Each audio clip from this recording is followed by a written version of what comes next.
Donc, je vais déjà rapidement me présenter. Donc, moi, je suis Cyril Regour. Je suis aussi, donc, comme la plupart d'entre vous, diplômé d'une école de commerce. Et donc, après une carrière de 4 ans dans le conseil en stratégie et 11 ans dans la banque d'investissement, il y a 7 ans, en 2012, je me suis lancé finalement en freelance.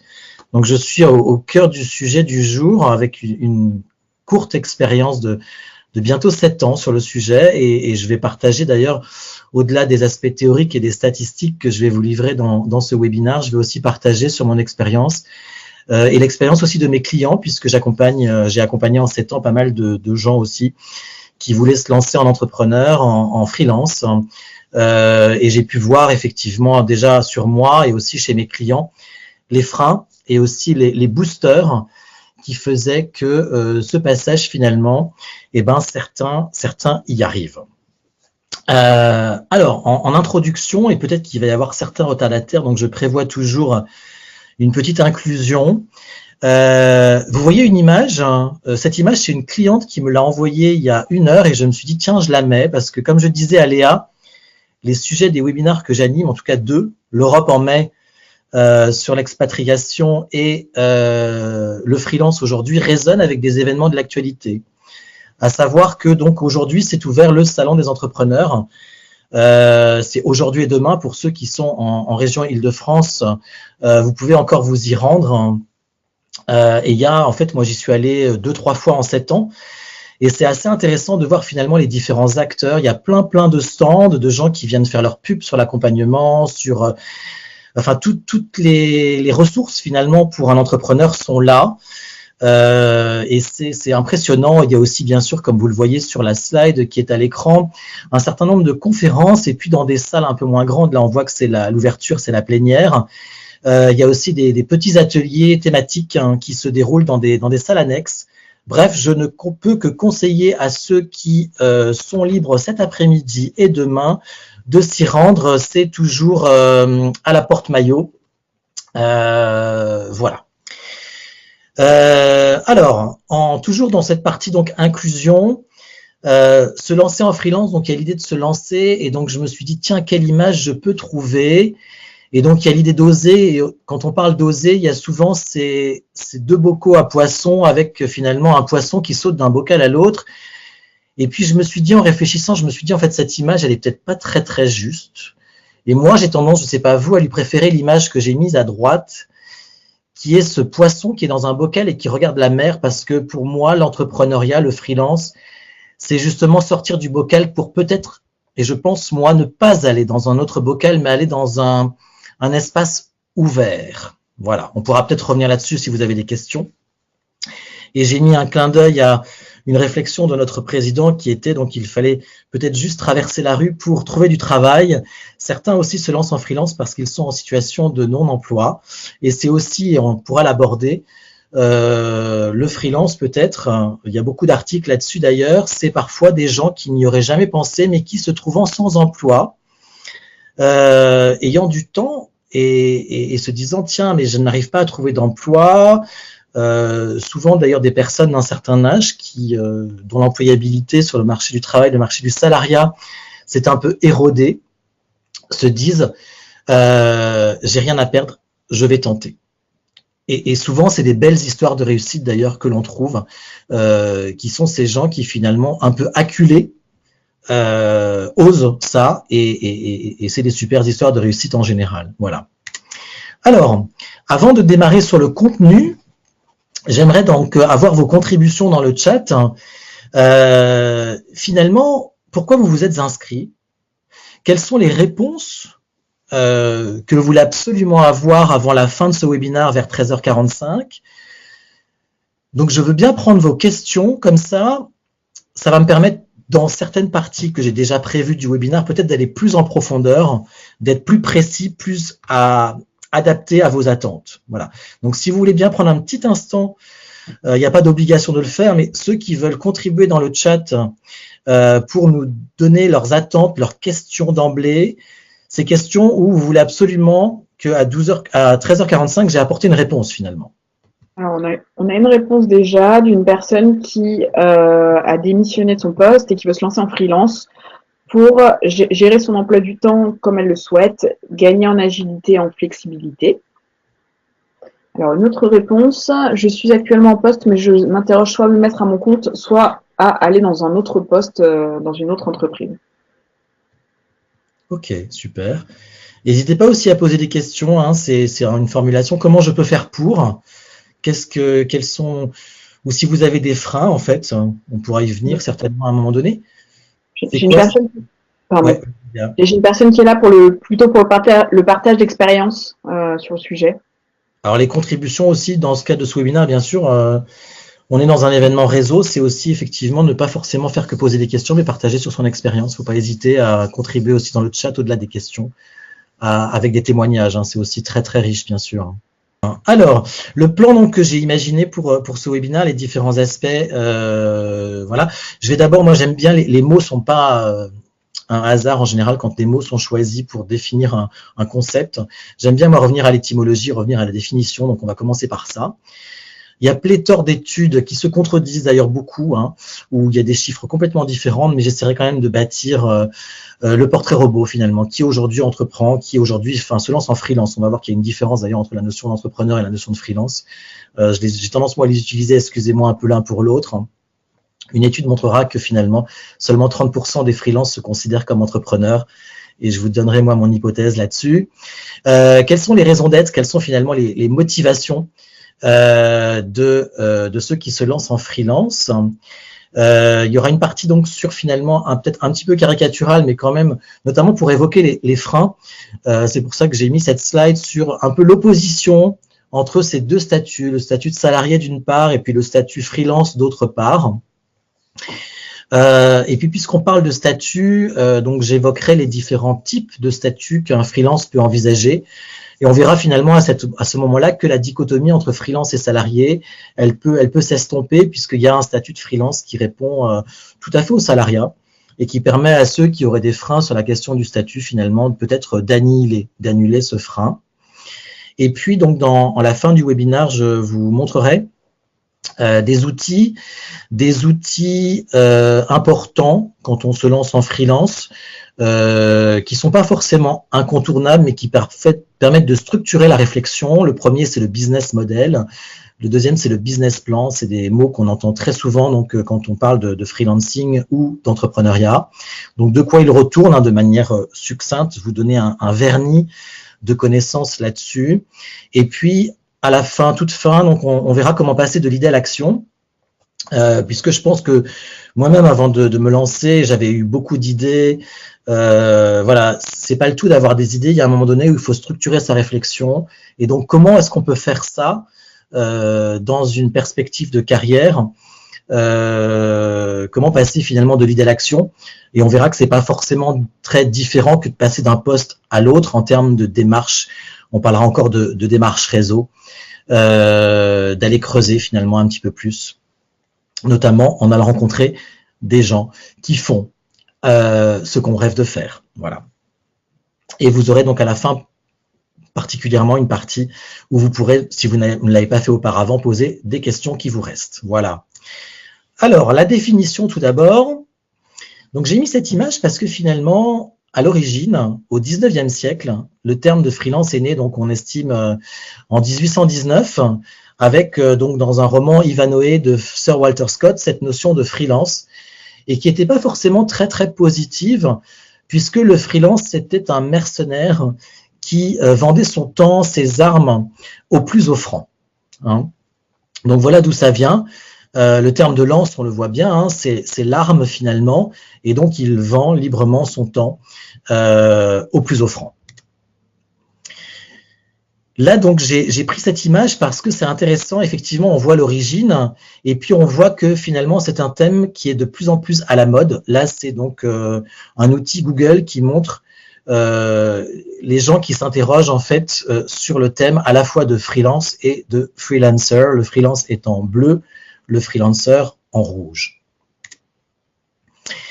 La définition, donc stricto sensu, celle du dictionnaire, celle du Larousse, donc le terme de freelance se dit d'un professionnel qui travaille à titre indépendant, sans lien de subordination par rapport à un employeur. Ma définition à moi, donc c'est quelqu'un qui vend ses travaux ou ses projets sur une base individuelle et n'est pas subordonné à un chef, donc assez similaire finalement à la définition du Larousse. Et puis donc intéressant, la définition juridique du terme de freelance.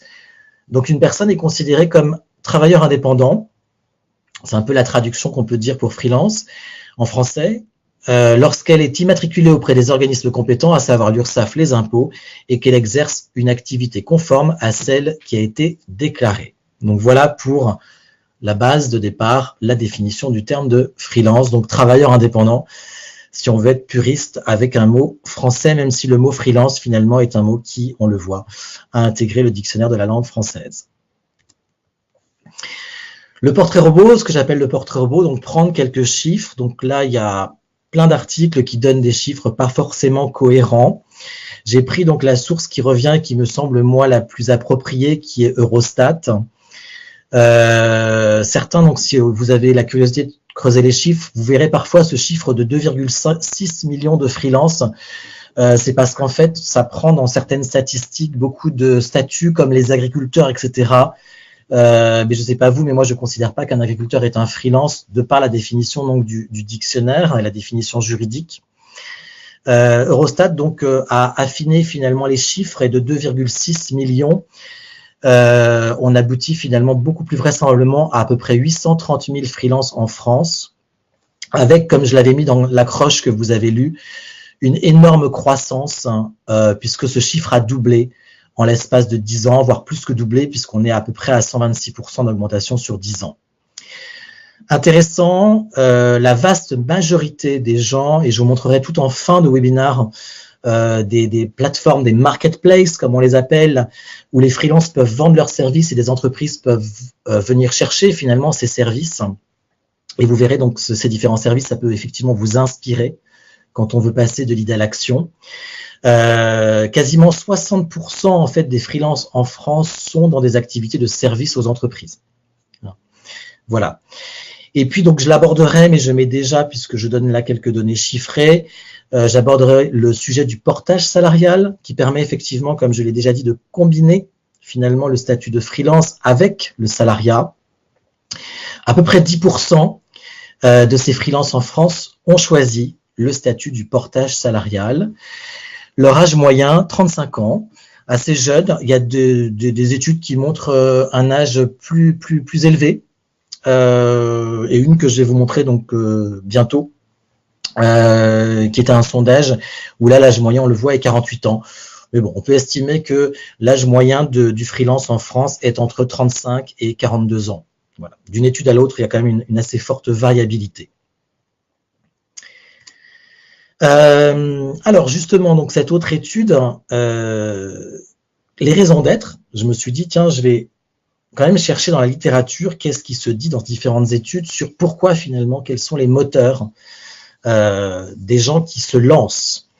Donc là, c'est une étude qui a été faite par OpinionWay, pour l'Union des auto-entrepreneurs et des travailleurs indépendants, et qui montre qu'en fait, la première, et ça c'est vraiment qu'on passe d'une étude à l'autre, c'est toujours la première raison de se lancer en tant qu'indépendant, c'est la notion de liberté, le besoin de liberté en fait. Ne plus avoir justement ce lien de subordination qui est véritablement la caractéristique du salarié. Ne plus dépendre d'un chef. Voilà. Après, on dépend toujours de quelqu'un, et moi c'est mon expérience depuis 7 ans, c'est qu'on dépend de clients. Et moi, mon expérience de 7 ans, c'est que c'est pas forcément plus facile parce qu'un chef, on n'en a qu'un. Et si on s'entend bien avec ce chef, c'est super. Des clients, parfois, on peut en avoir beaucoup. Et il faut avoir cette versatilité, finalement, dans les qualités interpersonnelles, de savoir s'adapter, finalement, à un public multiple qui est représenté par tous ces clients. La deuxième réponse dans ce sondage, c'est sortir du chômage.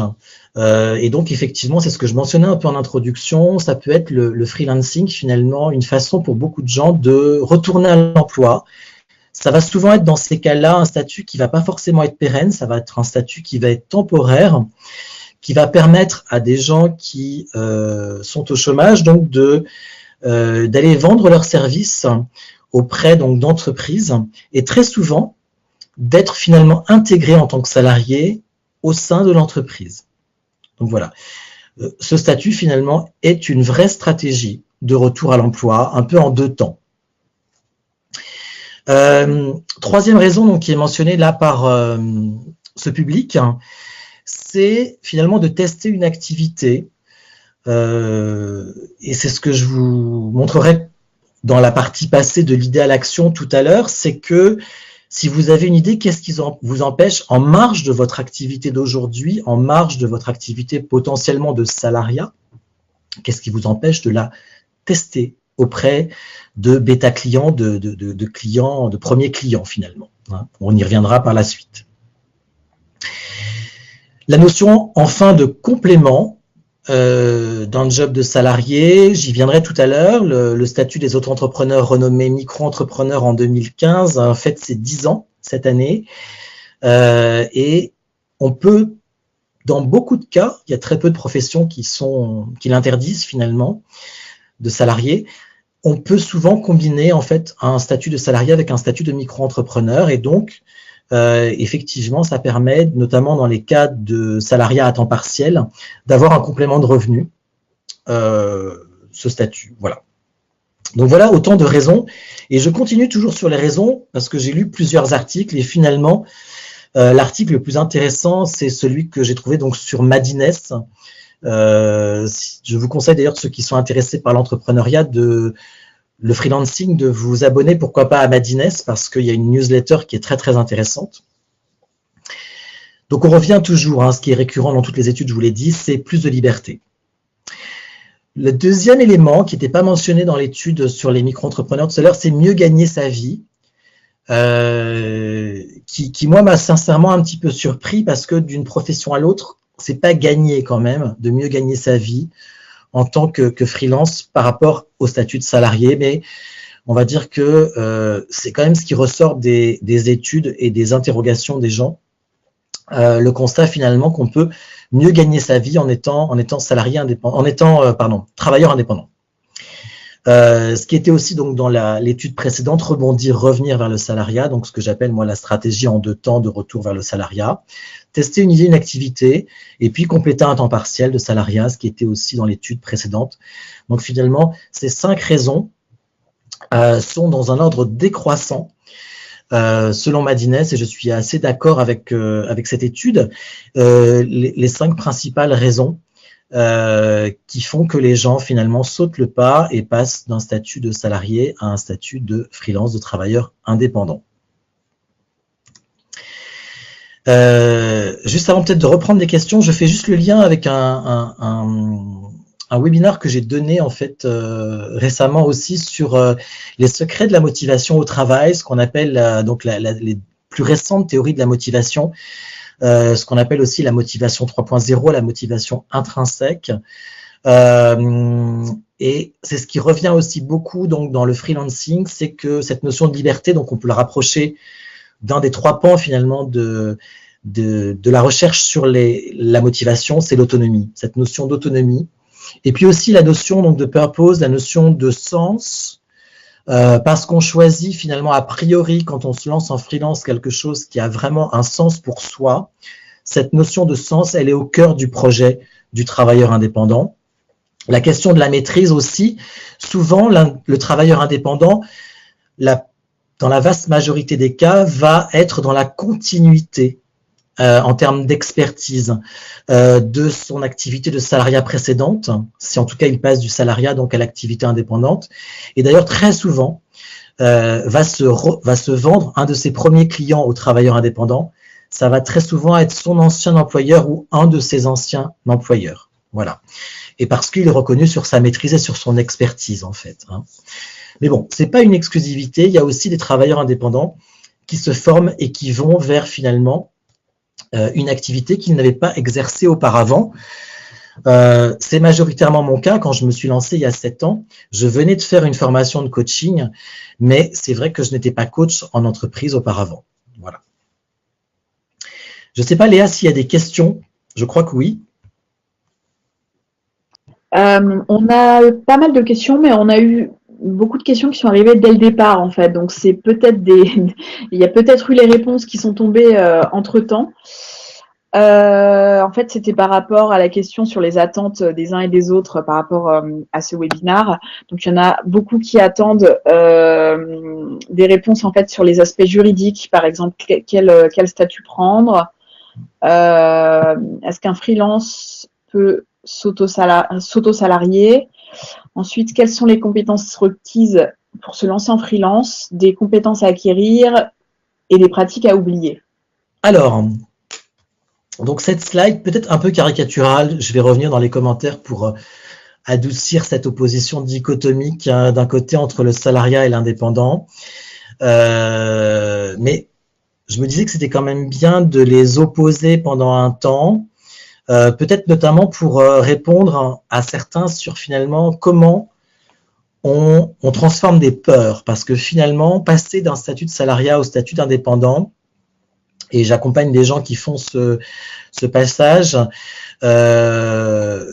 on traverse une période et finalement, avant, pendant et au démarrage, qui finalement n'est pas forcément toujours facile, et les peurs sont là avant, les peurs sont là parfois au démarrage, et c'est intéressant aussi de les regarder à un moment donné en face et de se dire, cette peur-là, moi aussi, moi je l'ai, et qu'est-ce que j'en fais en fait? Comment j'arrive à me rassurer? Comment j'arrive à avoir une réponse finalement par rapport à cette peur peut-être, et finalement à la dissoudre. Alors, donc le premier élément, c'est, comme vous l'avez vu dans les études que j'ai montrées précédemment, c'est le sentiment de liberté qui prédomine comme le premier moteur de l'indépendant. Et effectivement, donc, il y a dans le statut du salarié ce lien de subordination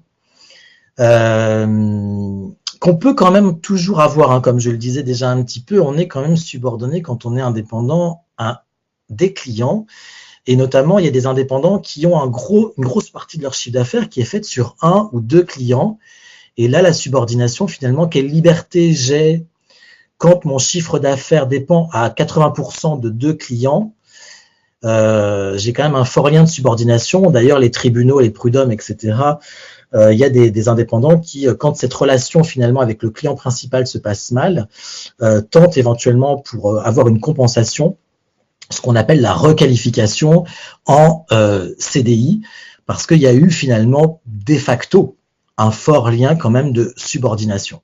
Voilà. Le deuxième élément que j'ai choisi d'illustrer là, c'était donc le côté un peu solitaire de l'indépendant par rapport au fait que quand on est salarié en général, on a des collègues, on a un esprit d'équipe qui est là, et quand on saute le pas, finalement, on peut se retrouver un petit peu seul.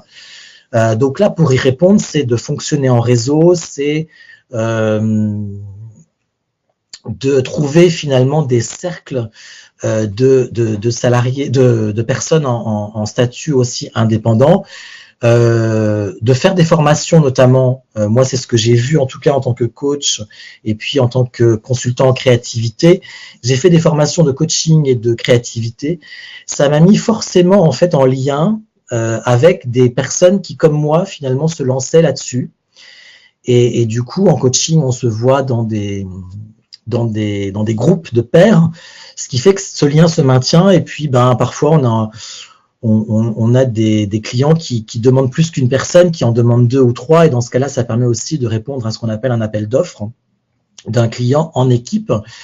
Et on peut facilement, finalement, même en indépendant, arriver à reconstituer des équipes et à se nourrir de ce collectif et à avoir, finalement, je faisais le lapsus, mais cette solidarité, d'être solidaire, hein, solitaire, mais de trouver de la solidarité quand même quand on est indépendant. Voir aussi en fait sur l'organisation de l'espace, ne pas rester chez soi, aller dans des espaces de coworking, dont certains vont effectivement structurer aussi ces échanges entre indépendants. Il y a aussi, et ce sera le dernier élément que je donnerai là-dessus, il y a un super site, un super réseau social qui s'appelle Meetup, M-E-E-T-U-P, qui permet, il y a sur Paris par exemple, ou moi qui suis entre Paris et Berlin actuellement, il y a dans toute grosse ville finalement des réunions de freelance, qui sont des réunions plus conviviales de déjeuner, qui sont des réunions plus professionnelles de réunions d'affaires, qui permettent justement d'échanger, voire parfois de fonctionner en réseau sur la dimension commerciale. Voilà. Le troisième élément, donc, qui est évident, c'est que le salarié, il a un revenu fixe, hein. Il a un salaire fixe, quitte à avoir aussi un salaire variable, là où l'indépendant, clairement, il va avoir un revenu mensuel fluctuant. Donc là, il faut avoir une gestion de trésorerie adéquate pour, entre les périodes de pic et les périodes de vache maigre, arriver finalement à s'y retrouver et à arriver à gérer sa trésorerie. Arriver aussi à gérer l'inquiétude qui peut, la peur, l'inquiétude qui peut naître en fait de cette fluctuation des revenus. Voilà. Quatrième élément, la formation. L'employeur, il a une obligation légale. Il y a un minimum de la masse salariale que tout employeur, que toute entreprise doit consacrer à la formation professionnelle de ses salariés. Là où l'indépendant, finalement, il doit en grande partie, pas à 100%, mais il doit en grande partie financer sa formation. Voilà. Moi, je n'ai découvert qu'au bout de 3 ans, donc je vous le dis, dans un échange entre pairs, qu'en tant qu'indépendant, on pouvait avoir quand même aussi un financement de la formation. Il y a un organisme auquel on finance en fait tous les ans en tant qu'indépendant, qui s'appelle le FIFPL, FIFPL, que moi donc j'ai découvert qu'en 2015 et j'ai commencé à demander des remboursements de formation. Qui permet quand même d'avoir, à concurrence de 1500, 2000 euros, un remboursement des 2/3 des investissements en formation qu'on choisit de se donner. Donc ça peut être intéressant, mais effectivement le reste est à financer soi-même. La partie cotisation et assurance, aussi, c'est une partie quand on est indépendant qui est à financer soi-même, là où l'employeur le finance lui-même. J'ai pas parlé de la retraite, mais on parle d'assurance retraite aussi. La retraite, donc quand on est indépendant, selon le statut juridique que l'on a, elle va être plus ou moins bien financée, là où en général, quand on est salarié, elle est de facto en fait inclus. L'assurance chômage aussi est à prendre à part en fait quand on est indépendant. Pour l'instant, même s'il y a des projets de ce gouvernement d'améliorer finalement ça et de donner un droit au chômage aux indépendants, aujourd'hui, c'est des assurances privées que l'on paye en général très cher qui permettent d'avoir cette couverture-là. Voilà. Les congés payés, un freelance, quand il travaille pas, il n'est pas payé, tout simplement. On revient aussi à la notion de revenu, là où un salarié, il a quand même beaucoup de congés payés, notamment dans un cadre juridique français. Et enfin, donc sur le dernier élément que j'ai mis, mais qui n'est pas le plus léger, c'est souvent le nerf de la guerre pour un indépendant, c'est qu'il doit se trouver lui-même ses clients. Là où le salarié qui est par exemple chef de projet dans une entreprise, les projets, ils sont là, quoi. En fait, c'est son chef. Ce lien de subordination fait qu'il est staffé, il est mis sur certains projets et il n'a pas d'inquiétude à avoir sur quel emploi, quelle mission il a à remplir dans les jours, dans les mois qui viennent. Voilà. Je ne sais pas s'il y a des questions suite à tout ça, parce que j'aborde finalement avec ces 7 items beaucoup de sujets, notamment des peurs peut-être sur lesquelles certains ont des questions. Alors là, tout de suite, il n'y en a pas. Un petit commentaire qui dit que ça fait pas beaucoup d'avantages, tout ça. Mais allez-y. Quel est le montant des assurances par mois? Une question qui vient de tomber. Allez-y, c'est le moment.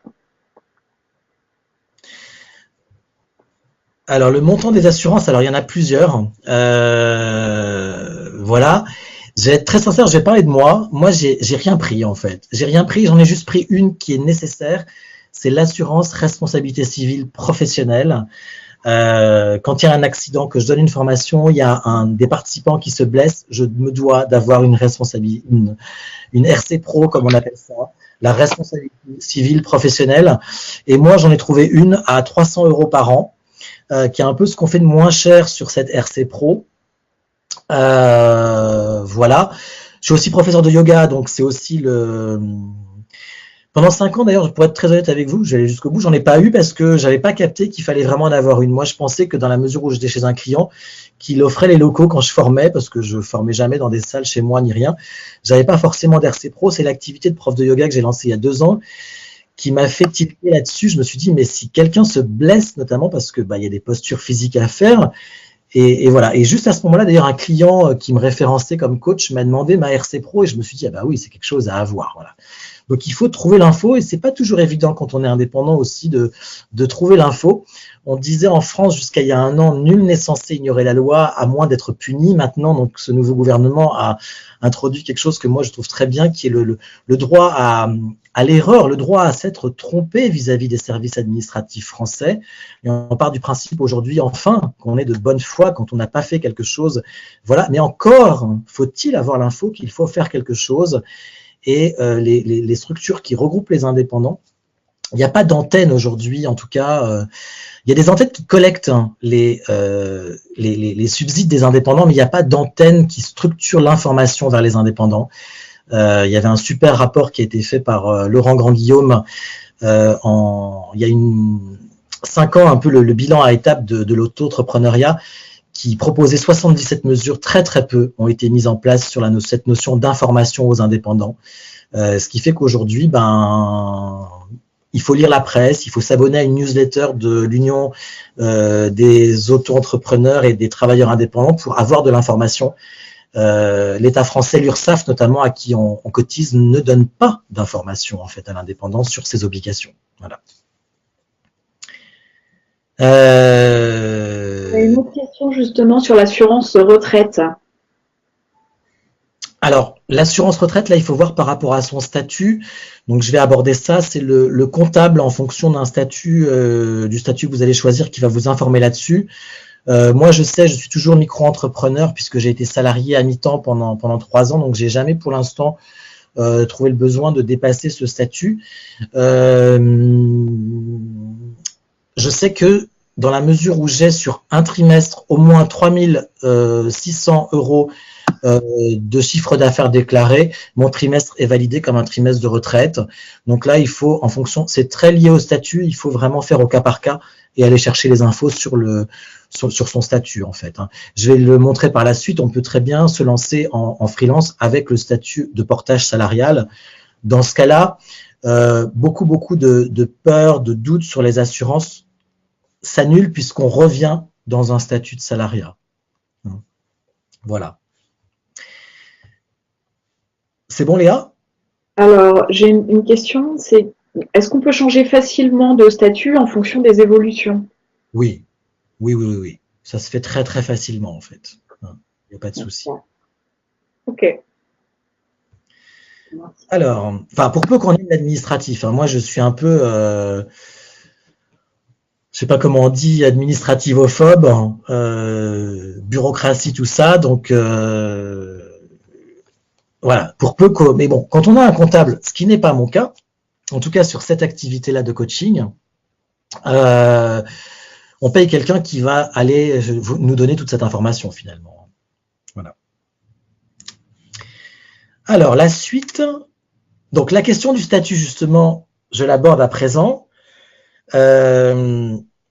Donc les artistes, en fait, eux, c'est assez simple. Il y a un organisme qui s'appelle la Maison des Artistes. J'ai une amie à ma connaissance qui est artiste et je pense que pour finalement 100 € de revenus, il ponctionne 16%. C'est ce qu'elle m'avait dit il y a 2-3 ans. Mais là, renseignez-vous directement auprès de la Maison des Artistes. Ceux qui ont une profession d'artiste ou qui envisagent de se lancer en indépendant, notamment sur des activités qui sont très fréquentes dans les freelances, c'est tout ce qui est le graphisme en fait. Donc là, la Maison des Artistes vous renseignera. Le statut donc qui s'est lancé il y a 10 ans, qui s'appelle l'auto-entrepreneur, je reviens avec une slide spécifique là-dessus, mais il s'appelle depuis 2015, même si on entend encore et qu'on voit beaucoup ce mot entre auto-entrepreneur, il a été renommé micro-entrepreneur. Et puis il y a d'autres types de structures, le URL, la SASU, donc Société par Action Simplifiée Unipersonnelle, la SARL, qui permettent donc d'envisager effectivement une activité plus robuste, on va dire, entre guillemets, aussi plus bureaucratique, il ne faut pas se leurrer, mais avec plus d'assurance, avec un comptable, avec plus de soutien que l'activité de micro-entrepreneur. Et enfin, donc le statut de portage salarial, donc je vais juste élaborer un tout petit peu là-dessus. Mais si vous voulez en savoir plus, moi je vous conseille d'aller à une réunion d'information du plus gros organisme français de portage salarial qui s'appelle ITG, comme Institut du temps géré. Moi-même j'y suis allé il y a 6 ans et demi, 7 ans chez ITG pour une réunion d'information. J'ai suivi derrière une réunion aussi, une journée gratuite de formation à l'époque, se vendre en tant qu'indépendant, qui était très très intéressante. Sur le travail du personal branding, du marketing de soi, de l'offre de service, on y viendra par la suite. Aujourd'hui, donc à l'époque, ils avaient 1600 personnes, c'était en 2012. Aujourd'hui, ils ont 4000 personnes qu'ils portent. Donc on voit aussi la croissance, hein. On est toujours à peu près sur ce chiffre de 120% d'augmentation. Donc là, il s'agit de quoi? Il s'agit d'un organisme qui va gérer tout votre administratif, toutes vos factures, etc. Vous aurez le statut de salarié. C'est un statut qui existe depuis 25 ans à peu près, qui a été juridiquement stabilisé, on va dire, et bien mis dans la loi noir sur blanc il y a à peu près 12-13 ans. Qui aujourd'hui est très très clair. Il y a de plus en plus d'organismes de portage salarial qui prennent entre 5 et 12%, on va dire, du chiffre d'affaires. Bien sûr, quand ils prennent 12, ils vous offrent plus de services. Ceux qui prennent 5, ben, ils vont offrir peu de services. Vous avez du coup des fiches de paye, cotisation retraite, droit au chômage. Tout ça est pris en compte. En fait, ben, on est salarié finalement, avec tous les bénéfices du salariat, sans avoir la subordination par rapport à un employeur. Donc, on a finalement cette liberté rêvée et chérie du freelance, sans avoir pour autant perdu les avantages du statut de salarié. Et donc, c'est un statut qui rencontre beaucoup de succès, même si vous l'avez vu, donc quand je parlais du portrait robot, ce n'est que 10% des freelances. Ça rencontre quand même beaucoup de succès. Voilà. Donc maintenant un zoom, on reste sur cette question de statut, mais un zoom sur l'auto-entrepreneur, donc comme je l'ai dit, renommé en 2015 comme micro-entrepreneur. Donc c'est un statut qui fête ses 10 ans cette année. C'est la loi donc passée en fin 2008 par Hervé Novelli, qui avait donc fait travailler des différents groupes pour lui faire des propositions, et cette proposition est revenue majoritairement, et finalement ce statut a été lancé. Moi-même, j'ai créé une activité de traduction en fait en mars 2009, en marge de mon activité de salariat, et j'ai testé pendant 6 mois le fait d'être traducteur en fait sur de l'anglais et de l'allemand vers le français, et j'ai eu beaucoup de plaisir à tester ça, mais en même temps, au bout de 6 mois, en marge d'un job à 100%, ben, je me suis rendu compte que je travaillais le soir, je travaillais le week-end, je travaillais la semaine, et que ben, mon idée, elle était validée au bout de 6 mois, mais que je trouvais que c'était un job finalement très solitaire et je ne m'y voyais pas à 100%. Et donc finalement, j'ai arrêté cette activité en septembre 2009, que j'ai eu pendant 6 mois. Mais c'est exactement ce que je disais tout à l'heure, c'est que ce statut, il permet, parce qu'il est tellement simple en termes administratifs, de tester une idée. C'est idéal finalement pour tester une idée. Notamment quand on a des factures à générer, hein. Si on a une idée à tester, qu'on a entre guillemets rien à facturer, il n'y a pas besoin de créer rien d'autre que de trouver un premier client, 2 clients, et de manière bénévole, de manière gratuite, tester sur un premier client finalement son idée. C'est ce que j'ai fait d'ailleurs quand je me suis lancé en tant que coach. J'ai monté un modèle d'accompagnement carrière et je me suis dit, mais j'ai envie de le tester sur 2 clients. Ben, je l'ai tout simplement offert à ces 2 premières clientes en l'occurrence. Ça m'a permis de voir si ça fonctionnait bien. Ça m'a permis d'avoir des verbatims, des phrases qu'elles m'ont dites, qui m'ont permis derrière de faire aussi le marketing de moi, mon personal branding auprès d'autres prospects pour glaner des clients là-dessus. Voilà. Le statut de l'auto-entrepreneur, donc toutes les informations, vous les trouvez sur ce site dont vous avez l'URL. Donc c'est d'une simplicité impressionnante. En 10 ans, la simplicité est relativement restée, en tout cas sur l'inscription. Il y a un peu d'administratif qui s'est rajouté, mais la simplicité d'inscription est restée.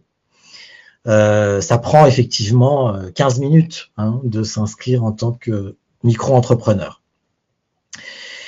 Les plafonds ont évolué. ont évolué donc avec le gouvernement Philippe, donc c'est tout récent, puisque les plafonds ont à peu près doublé. On est passé donc de 32 200 à 70 K € pour les activités de prestation de services. Et puis sur les activités d'achat-vente de marchandises, on est passé donc à je ne vois pas la partie de mettre mais plus de 170 000 € versus 82 800. Alors attention, parce que quand même, ce changement ne s'est pas fait sans, j'allais dire sans douleur, non, mais à partir du 33 201e €, l'indépendant qui vend des prestations de services doit se mettre à facturer la TVA. Donc c'est là où moi je trouve que la simplicité perd aussi parfois un petit peu. Et en année 2, quand on lit la réforme dans les détails, c'est dès le premier euro qu'on se met à facturer la TVA. Donc facturer la TVA, ça peut paraître neutre à beaucoup de gens, mais quand on a une clientèle de particuliers, ça fait quand même une différence sur un tarif qui est de 20%. Quand on a une clientèle quasiment exclusive d'entreprise, facturer la TVA, l'entreprise elle est relativement insensible, puisque par ailleurs, donc entre la TVA collectée et la TVA perçue, sur ses achats, elle va arriver à neutraliser finalement ce surplus de facturation de la part de ses prestataires. Là où un particulier, il ne va pas forcément réussir à faire ça. Donc c'est pas totalement neutre en termes de clients, cette réforme, notamment si on dépasse les seuils qui sont mentionnés entre parenthèses, qui sont les anciens seuils, qui sont ces seuils donc qui restent en franchise de TVA. Juste pour expliquer aussi la simplicité administrative, il y a un guichet unique. En l'occurrence, donc pour les indépendants, c'est l'URSSAF. Et dans mon cas, par exemple, j'ai choisi le trimestre, la fréquence trimestrielle, et chaque trimestre, finalement, sur un site URSSAF, je déclare mes revenus, mon chiffre d'affaires trimestriel, et étant donc sur la vente, la prestation de service, je donne à peu près 25% de mon chiffre d'affaires. Donc, quand je gagne 100 en gros euros, je donne 25 € à l'URSSAF. Et donc, ça inclut les impôts, ça inclut les charges à la formation, enfin, ça inclut en fait tous les organismes. Voilà. J'ai rien d'autre à faire, et donc c'est là qu'on peut vraiment parler de simplicité administrative. Aussi, beaucoup d'entre vous ont dû entendre parler de cet organisme sur lequel beaucoup de mal a été dit, dont le nom là m'échappe d'ailleurs, mais dont le nom a été changé, et où il y avait finalement auparavant beaucoup de sommes à engager de la part de beaucoup d'indépendants, de start-up, avant même d'avoir gagné le moindre euro. L'avantage du statut d'auto-entrepreneuriat, c'est que je ne gagne rien, je ne paye rien. Comme c'est montré donc dans le bas de la slide, 0 € encaissé, 0 € à payer. L'inconvénient, parce qu'il en faut quand même bien un, c'est que en fonction de votre activité, notamment les activités où vous avez des coûts d'achat de marchandises, de biens, vous ne pourrez pas défalquer ces charges opérationnelles du chiffre d'affaires. C'est l'inconvénient, parfois le gros inconvénient de cette activité de micro-entrepreneur. Donc c'est pour ça qu'il faut bien réfléchir par rapport à la structure du chiffre d'affaires, la structure des charges, et là rien de mieux qu'un comptable pour conseiller sur le statut juridique, le bon statut juridique à choisir. Se faire conseiller par un comptable, finalement, je pense que c'est certainement le meilleur conseil que je peux donner à quelqu'un qui va se lancer en indépendant quand il s'agit de choisir son statut. Il y a aussi quelques workshops sur Paris, et j'imagine aussi bien sûr dans beaucoup de régions, avec des organismes parfois publics, hein, comme les CCI, les chambres de commerce et d'industrie, qui organisent des demi-journées, des journées. Sur Paris, moi je sais que j'étais allé il y a 7 ans dans quelque chose qui existe toujours, qui s'appelle des boutiques de gestion. J'avais payé 50 € pour une demi-journée sur une réflexion sur l'auto-entrepreneuriat, une autre demi-journée aussi 50 € à l'époque, pour avoir une demi-journée de formation sur faire son business plan. J'y viens par la suite, hein, voilà. Et ça peut être effectivement intéressant que d'aller à ces workshops, à ces ateliers. Mais comme je le dis sur la question du statut, le comptable est véritablement l'expert sur le sujet. Alors, sur la question du statut, j'en ai fini. Je ne sais pas s'il y a des questions, Léa. Alors, on a pas mal de questions, mais c'est comment dire, c'est très très particulier. Donc, c'est par rapport toujours à ces questions de plafond, qui vient d'être abordée. Pourquoi y a-t-il une différence de plafond entre 70K et 33K euros? Si on fait une activité de conseil, c'est 70K ou 33K? Point d'interrogation. Alors en fait, je vais revenir sur la slide du coup, mais en fait, c'est 70K le plafond à ne pas dépasser pour ce statut. Depuis quelques mois en fait, le statut a changé, enfin depuis un peu plus d'un an d'ailleurs, avec la réforme donc, du gouvernement Philippe, le plafond a été doublé. Est passé de 3 200 à 70K euros. Sauf que on est en franchise de TVA sur l'ancien plafond de 33 200 euros. Et à partir en année 1 du 33 200 unième euro facturé, il faut facturer la TVA. Et en année 2, à partir du 1er euro, il faudra facturer la TVA. Voilà. Donc le plafond est bien à 70K euros depuis quelques mois. On peut facturer donc chaque année 70K euros à ses clients quand on est sur des prestations de services en tant que travailleur indépendant. On a une autre question. Est-ce que la déclaration trimestrielle est plus simple que mensuelle ou annuelle? Alors, je crois que la fréquence ne peut être que mensuelle ou trimestrielle de toute façon. Et c'est la même chose en fait, mais du coup, on le fait plus souvent, forcément, on le fait une fois par mois. Quand c'est mensuel, là on revient, enfin pour moi je fais écho à la réforme qu'on vient d'avoir là en France sur l'impôt à la source, où beaucoup disent qu'avant ils géraient leur trésorerie et qu'ils y arrivaient. C'est un petit peu de cette notion-là finalement, est-ce que je préfère payer mes charges mensuellement ou trimestriellement? De toute façon on les paye, c'est après une question de gestion de trésorerie. Une question aussi de fréquence, du coup j'ai à y penser tous les mois, alors que moi j'ai préféré trimestriel parce que finalement moins j'en fais en termes d'administratif, comme vous l'aurez bien compris, et mieux je me porte. Donc du coup l'URSSAF peut proposer trimestriellement en fréquence la plus light. J'ai choisi du coup le trimestre. Alors ce que je rajouterais aussi quand même si c'est l'euro payé et pas l'euro facturé que l'on déclare, c'est l'un des inconvénients, je ne l'ai pas mentionné jusqu'à présent. Attention, quand on est travailleur indépendant, les délais de paiement client. On travaille un jour J, à la fin du mois, on a son salaire.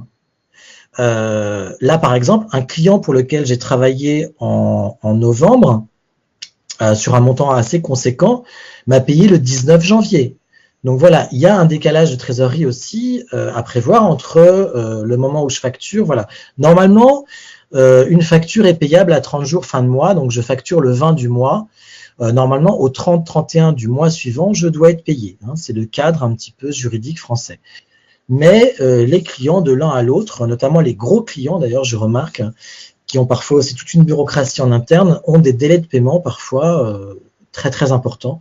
Et donc, heureusement, c'est l'euro encaissé et pas l'euro facturé qui est à déclarer à l'URSSAF, même si moi, sincèrement, j'ai choisi de déclarer les euros facturés.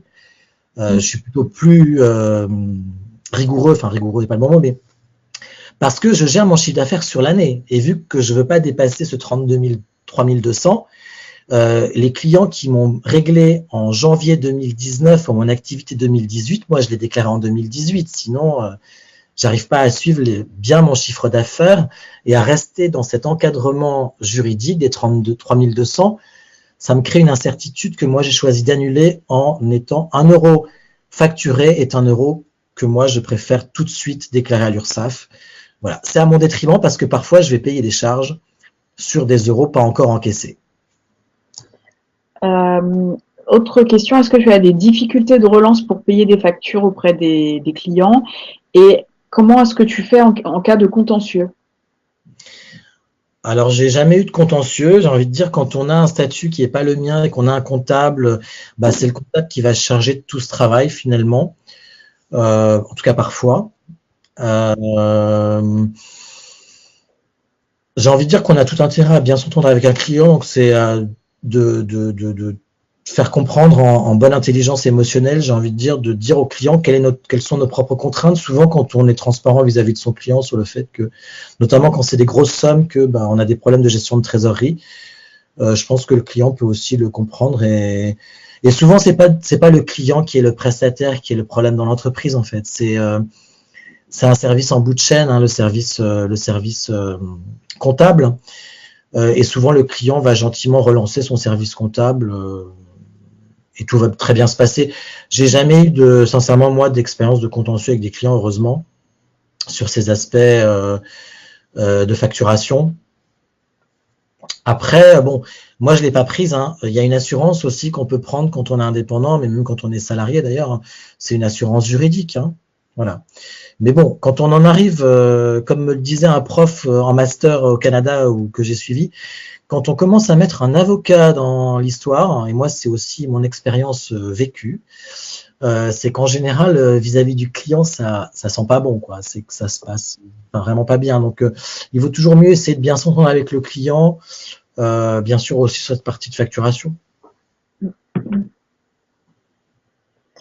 Voilà, c'est tout. Du coup, merci pour ta réponse, Cyril. Là, on n'a pas d'autres questions qui arrivent, donc on peut peut-être avancer un petit peu. Ça marche.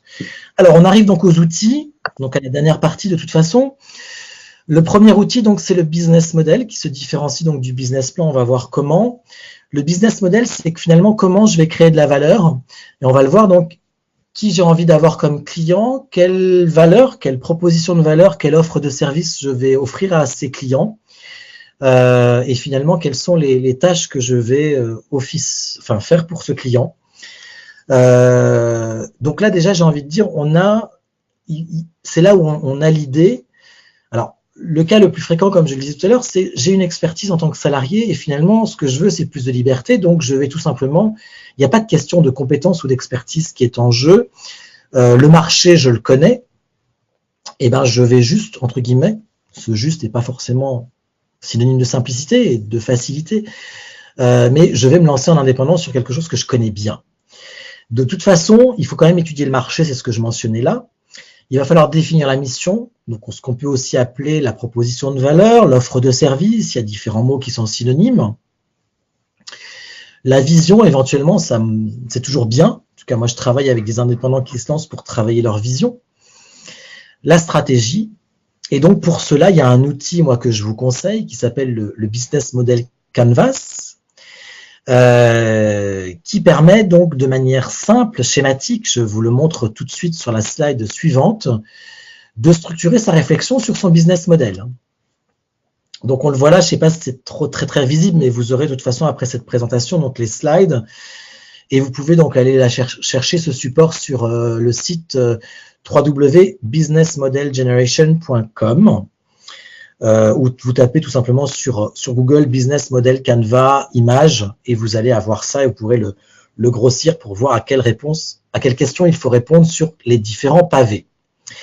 Je vais juste m'appesantir moi sur 2-3 cases qui sont pour moi les plus importantes. Tout d'abord le segment client, à qui j'ai envie de m'adresser et notamment à quel segment. Ne pas chercher à viser trop large, à quelle niche de clients, à quel secteur de clients peut-être j'ai envie de m'adresser.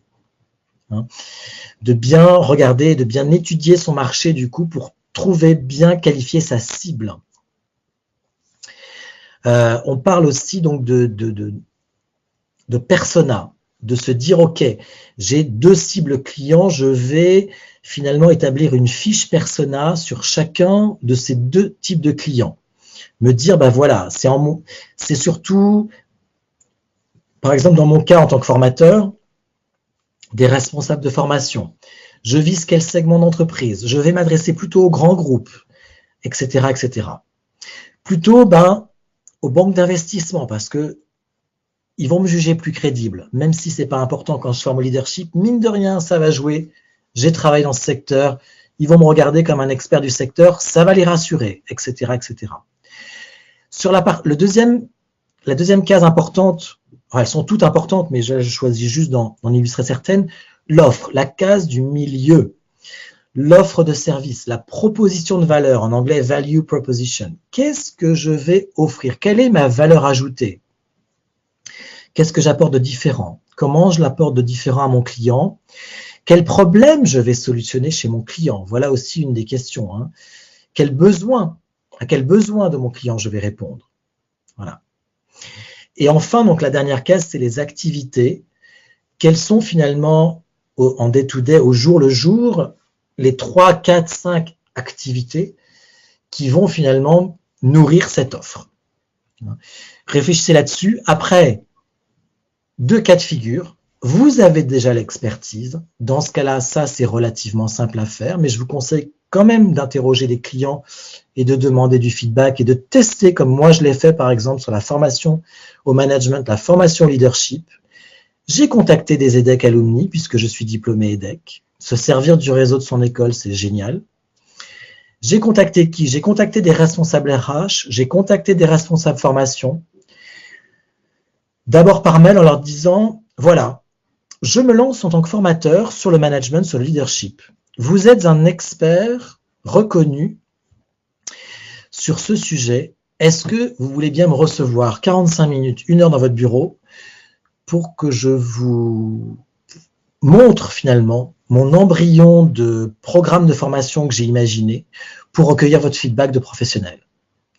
Et j'ai rencontré comme ça, en 2012, sur le printemps et sur l'automne, finalement, un certain nombre de responsables de formation d'entreprises, plutôt grandes entreprises, qui m'ont donné du feedback et parfois qui m'ont même référencé en tant que coach ou en tant que formateur. Donc, faire du réseau, là, pas pour trouver un job, mais pour trouver ses premiers clients. Ça reste un bon moyen de trouver des clients. Voilà. Donc, voilà sur la partie du business model. Je ne m'appesantis pas plus là-dessus. Vous avez bien sûr les sources de revenus tout en bas et puis la structure des coûts. La structure des coûts, en fait, encore comme je disais, qui va aussi structurer votre réflexion ultérieure ou concomitante sur la question du statut. Donc, peut-être il y a des questions, mais je vais avancer juste sur le business plan, sur ce deuxième outil et prendre les questions en bloc sur ces 2 outils. Une fois que vous avez défini votre business model, il s'agit de faire son business plan. Notamment si vous avez, alors on parle de freelance, on ne parle pas d'entrepreneuriat, de start-up, mais vraisemblablement, donc vous n'allez pas avoir forcément des besoins de financement de la part d'une banque. Mais s'il y a des grosses charges opérationnelles et notamment des gros investissements pour se lancer, on peut imaginer par exemple 30 000 € d'investissement dans un site internet. Pourquoi pas?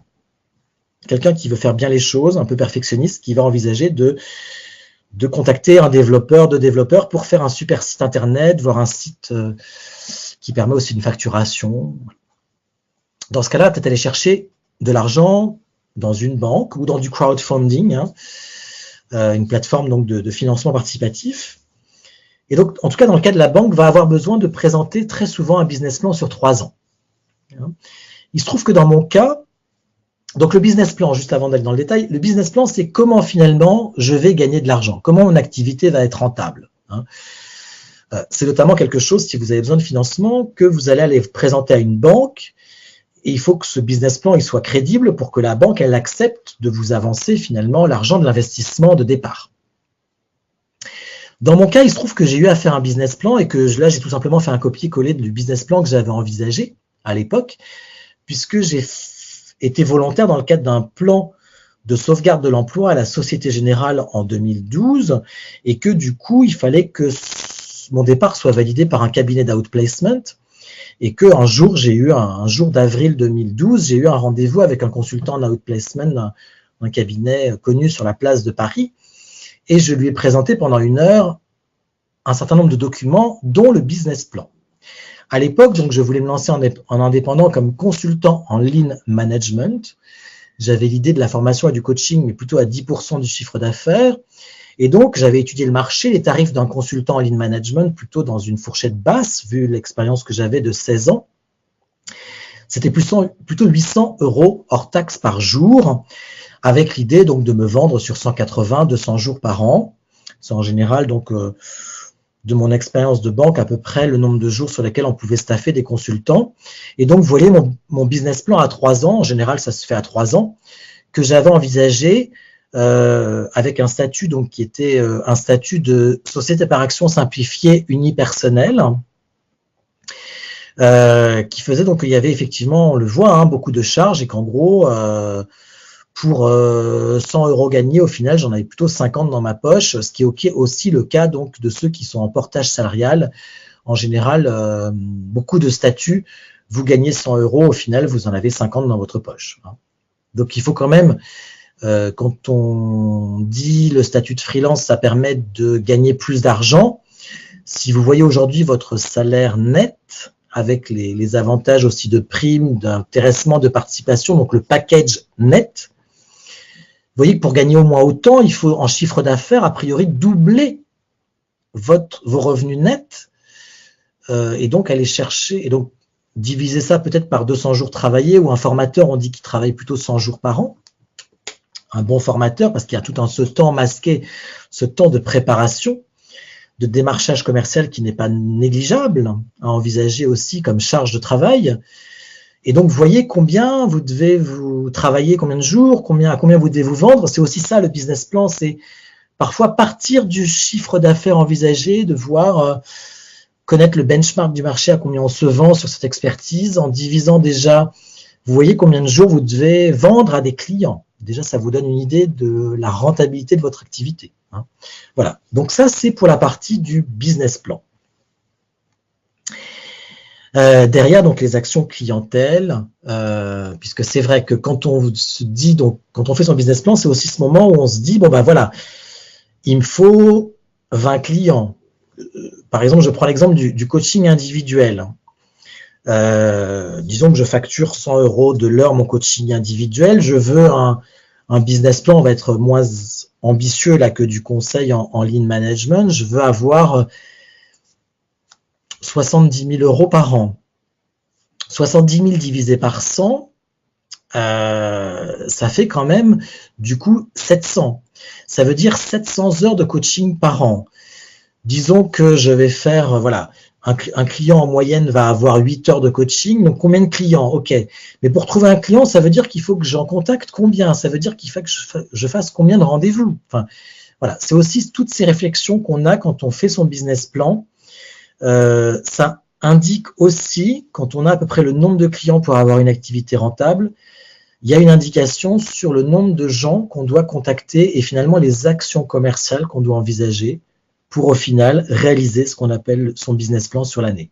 Donc voilà toute cette réflexion, cette mise en œuvre finalement de la stratégie que permet le business plan.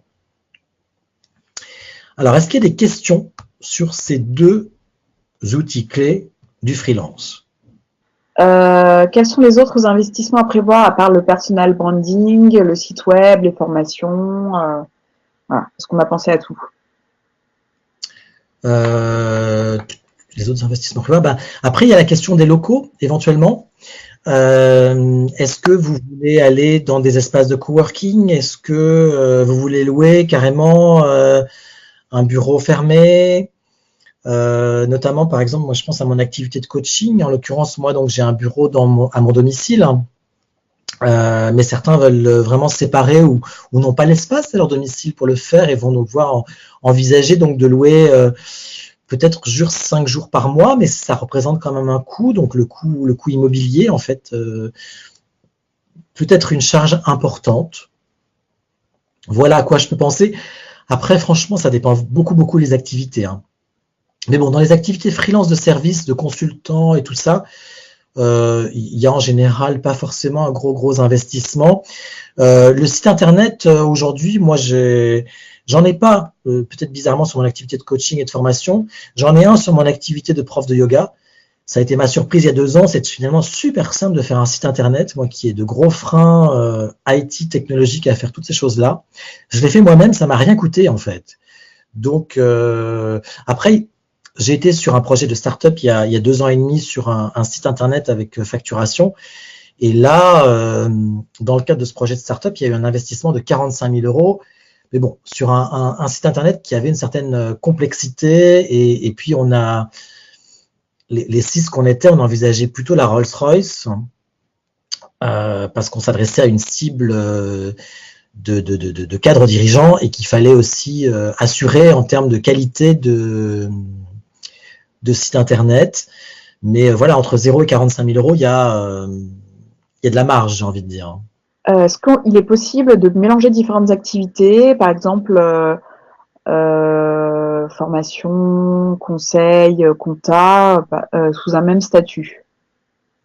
Oui, oui, oui, oui. Après, il faut vraiment voir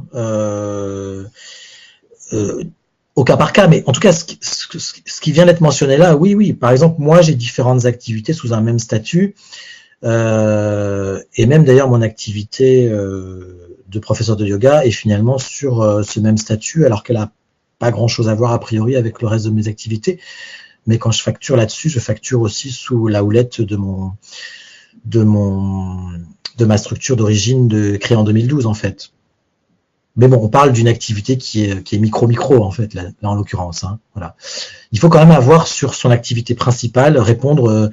En l'occurrence, moi je crois que c'est la classe 7202 de l'URSSAF. Il faut quand même être majoritairement, notamment, alors on peut être contrôlé. Hein, donc il faut quand même majoritairement. J'ai pas la connaissance précise, mais j'ai le chiffre de 50% qui me vient en tête, mais qui est juste ma logique à moi. Il faut quand même que notre activité réponde majoritairement à la classe qu'on a choisie d'activité lors de notre déclaration. Alors, pas d'autres Et questions. juste un dernier aspect, je reviens là-dessus, on doit déclarer de toute façon toutes ces activités. Quand on prend la RC Pro que je mentionnais tout à l'heure, les RC Pro aussi dépendent directement des activités. Donc là aussi, je vais prendre un exemple peut-être pas d'un accident qui se produit. Quid si on a un accident sur une activité qui n'est pas déclarée, donc a priori pas couverte par la RC Pro. Enfin, on a quand même intérêt à être d'équerre, à être carré et à pas dépasser trop, notamment par rapport à la déclaration qu'on a faite à la création, d'avoir fait évoluer son activité vers autre chose et qui fait qu'on est à 90 degrés, à 120 degrés de ce qu'on a déclaré à l'origine. Hein. Un changement de destination se fait très bien, donc il faut aussi, en termes déclaratifs, faire suivre le déclaratif par rapport à la réalité du business que l'on fait.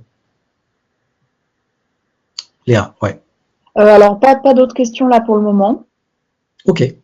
Du coup, je vais aller à la dernière slide, qui est donc de l'idée à l'action. Alors oui, je réalise, Léa, que j'ai mis l'image de l'Ikigai. Donc le prochain webinaire, du coup, on va en profiter, de Neoma Alumni sera sur l'Ikigai le 14 février, hein, si je ne me trompe pas, Léa. Tout à fait, tout à fait. Donc, vous pouvez déjà vous inscrire hein, sur notre site internet Neoma Alumni. Voilà. Donc l'ikigai, juste pour ceux qui ne connaissent pas, c'est un terme japonais qui veut dire raison d'être. C'est aussi ce pourquoi on se lève le matin. C'est la question du sens qui est prégnante aujourd'hui dans nos sociétés, notamment donc dans la génération Y et Z, hein, qui la mettent très très haut dans leur moteur de vie et dans leur choix de carrière. Donc c'est vraiment, si je mis ça, c'est d'identifier un domaine d'expertise qui fait du sens pour vous, qui est un moteur, qui vous met en énergie, et donc qui est au confluent finalement, on le voit hein, dans ce schéma Ikigai, de ce que vous aimez, de ce pourquoi vous êtes doué, quitte à envisager, comme moi je l'ai fait, une formation avant de vous lancer. Hein. Moi j'ai fait 2 formations de coaching en 2012 et en 2011-2012 et en 2012-2013. Et puis derrière, en fait, je n'arrête pas de me former à des outils de créativité, etc., etc. Et puis, bien sûr, il faut qu'il y ait un marché. Hein, le cercle que l'on voit en bas, ce pourquoi on peut être payé, ce dont le monde a besoin. Il faut bien sûr que ce qu'on aime et ce pourquoi on est doué rencontrent à un moment donné un marché.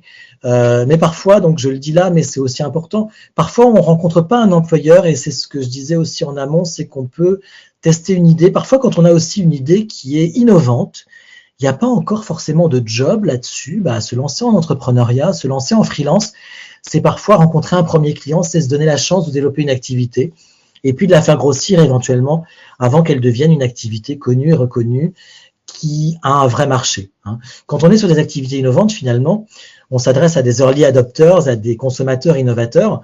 Il n'y a pas encore forcément beaucoup de gens qui sont prêts à acheter, mais bon, on a une idée innovante, on la teste et parfois on a la chance que ça marche. Voilà.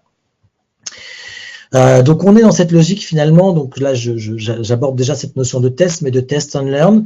Il y a un modèle donc qui est sur les entrepreneurs, mais qu'on peut adapter aussi aux freelances, qui est ce livre notamment, si vous voulez le lire, de la méthode Lean Startup. Il y a aussi donc des groupes Lean Startup sur Meetup, des ateliers, avec bien sûr tester cette notion donc de test and learn, je rencontre des premiers consommateurs, je rencontre des premiers clients, ces premiers clients me font du feedback, ça me permet d'améliorer mon service. Et on est vraiment dans une logique d'amélioration en continu. Je vais rencontrer mon marché petit à petit, en fait. Je vais façonner mon service selon l'attente de mes utilisateurs, selon l'attente de mes premiers prospects, de mes premiers clients. La notion donc de premier client, de client bêta que vous voyez qui est mentionnée là. Et puis, comme je le disais en amont, en introduction de ce webinaire, pourquoi pas, c'est aussi, je crois que c'était le chiffre de 6% dans l'étude, des auto-entrepreneurs, des micro-entrepreneurs qui testent une idée en parallèle d'un job et parfois d'un job à 100%, ou alors ceux qui ont effectivement la possibilité d'avoir un job à mi-temps ou qui ont la contrainte de n'avoir qu'un job à mi-temps, parfois c'est pas un choix, peuvent aussi donc augmenter leurs revenus avec un statut de freelance. Voilà. Donc là, c'est l'activité d'amorce, qu'on appelle d'amorce, de lancement. Et puis après, donc, va y avoir, mais qui peut venir très très vite, l'activité de développement, avec là, donc, tout le commercial, tout le branding, éventuellement un site internet, une plaquette, du crowdfunding que je mentionne, qui est bien pour trouver de l'argent, qui est aussi bien pour trouver des premiers clients ou des prospects, parce que parfois dans du crowdfunding, je ne sais pas si vous y êtes allé, mais il y a selon donc le montant, pour 20 €, la personne elle n'a rien. Pour 50 €, elle va avoir droit déjà à 30 minutes de moi, en tant que c'est une activité de coach gratuit, en modulo bien sûr le fait qu'elle m'a donné 50 € quand je vais me lancer. Le crowdfunding a aussi l'avantage, moi je trouve, de faire parler du projet en amont. Et donc il y a déjà un aspect branding, même si je l'ai mis là dans la partie du développement, on est dans l'amorce du développement. Et des actions commerciales, comme j'en parlais tout à l'heure de mon expérience, utiliser donc le réseau, et notamment le réseau de son école ou de ses écoles, le réseau que l'on a de professionnels aussi quand on est déjà un professionnel un tant soit peu expérimenté. Ce que je disais tout à l'heure, c'est que dans beaucoup de cas, le premier client va être un ancien employeur parce qu'il nous connaît, qu'il nous a déjà vu à l'œuvre. Voilà. Donc les actions commerciales à envisager. Ce que je dis aussi souvent à mes clients, c'est que moi, j'ai l'impression, quand je fais des actions commerciales, finalement, de souvent chercher un job. C'est souvent, finalement, des actions qui sont très similaires, genre à recherche de clients, recherche de job. Finalement, le réseau, répondre à un appel d'offres, c'est une forme de candidature quand on cherche un job. Donc, le parallèle il est assez facilement faisable.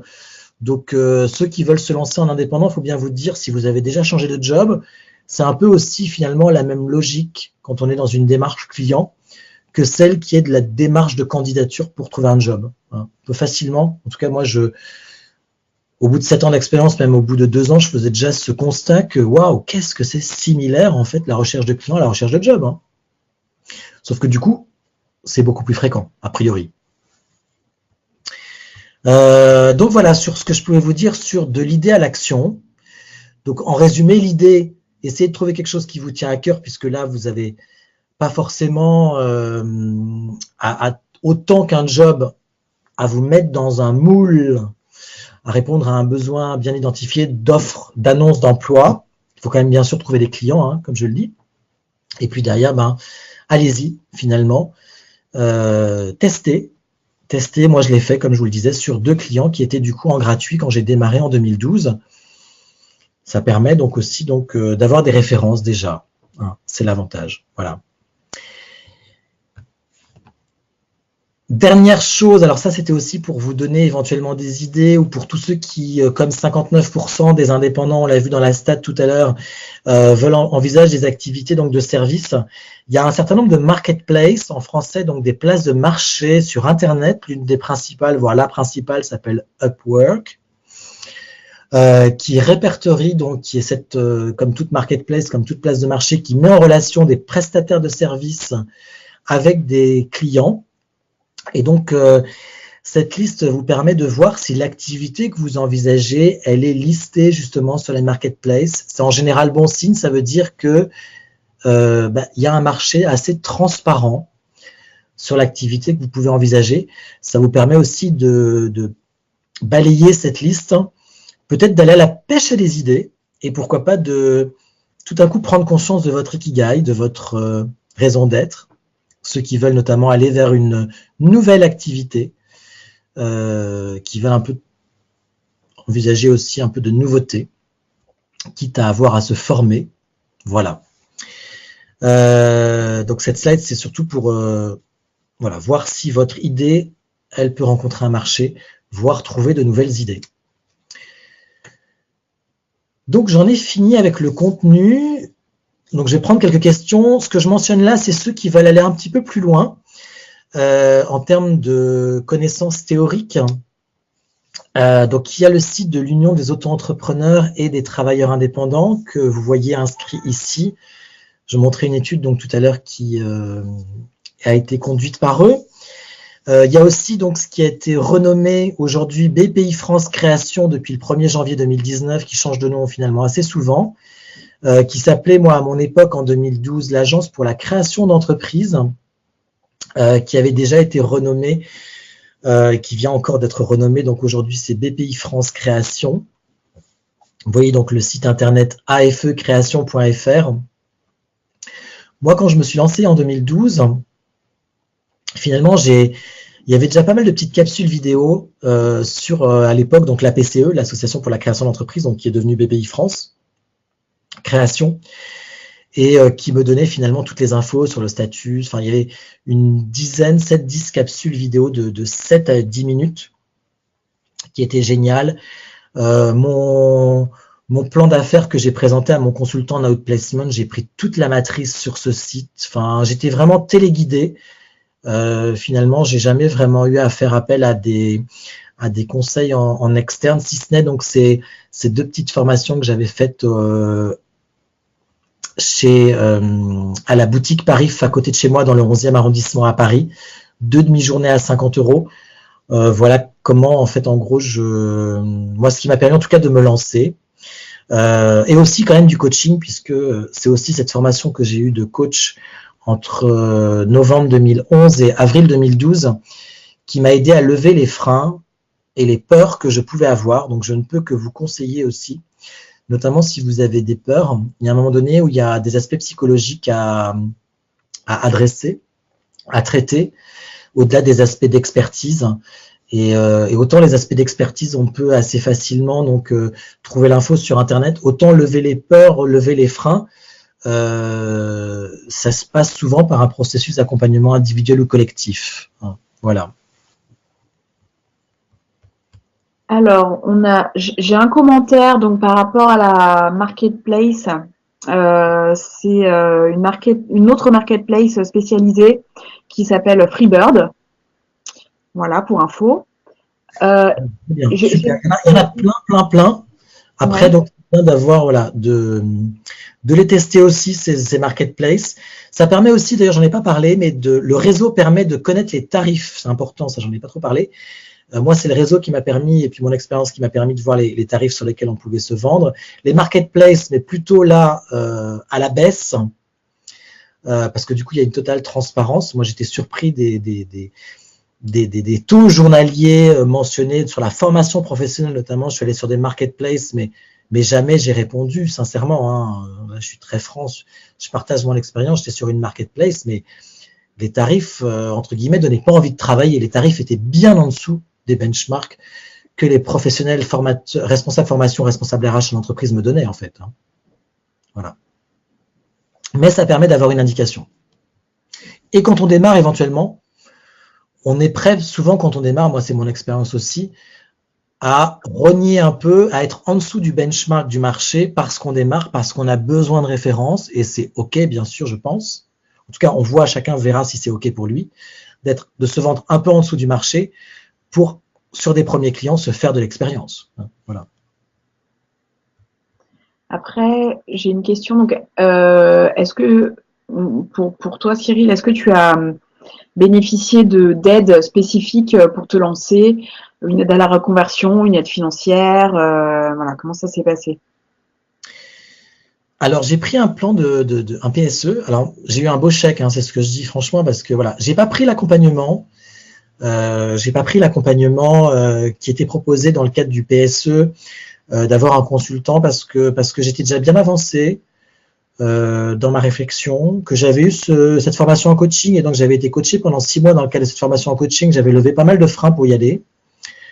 J'avais aussi ces coachs qui étaient autour de moi, on était déjà une petite communauté et on allait tous se lancer, donc c'était rassurant. Comme je disais, d'être pas être seul, d'avoir les pairs autour de soi. Tout ça, je l'avais, donc voilà. Mais faut pas hésiter à se faire accompagner ou à rejoindre des communautés en fait de freelance sur son expertise. Enfin pour moi, c'est indispensable. Hein, c'est pour notamment aller chercher la solidarité et ne pas avoir le côté solitaire. Hein. On n'a pas d'autres questions, donc on va s'arrêter là. Merci beaucoup Cyril. Comme je le disais, n'hésitez pas à aller voir l'agenda, enfin comme Cyril l'évoquait avec l'Ikigai, n'hésitez pas à aller voir l'agenda des prochains webinaires et prochains événements Neoma sur notre site internet. Voilà, et puis merci Cyril, merci aux participants et à très bientôt. Très bonne journée à tout le monde.